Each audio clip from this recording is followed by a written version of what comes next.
विश्व 24 न्यूज हर पल आपके साथ। नमस्कार, मी सुकेशनी गावंडे। आपण पाहतात विश्व 24 न्यूज। फारुख शाब्दी युवा मंच संस्थेच्या मागणीला आले यश। नई जिंदगी परिसरातील भीमा शंभर नगर नूरे नबी मस्जिदच्या बाजूला हातपंप बोर 2 महिन्यापासून बंद होते।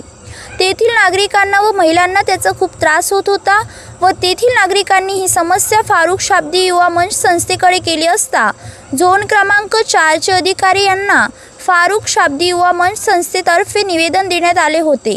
या परिसरातील हातपंप बोर लवकरात लवकर रिपेरी करून दुरुस्त करण्यात यावे व झोन 4 चे अधिकारी यांनी कर्मचारी यांना पाठवून हातपंप बोर चालू करून दिले व तेथील नागरिकांनी फारुख शाब्दी युवा मंचचे अध्यक्ष आसिफ जमादार व उपाध्यक्ष सरफराज शेख व संस्थेचे आभार मानले।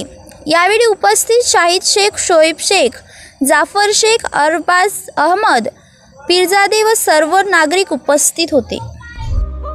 राज्यातील महत्त्वाच्या आणि आपल्या भागातील ताज्या बातम्या पाहण्यासाठी आजच आमच्या विश्व 24 न्यूज चॅनलला YouTube वर सबस्क्राइब करा आणि बेल आयकॉन प्रेस करा।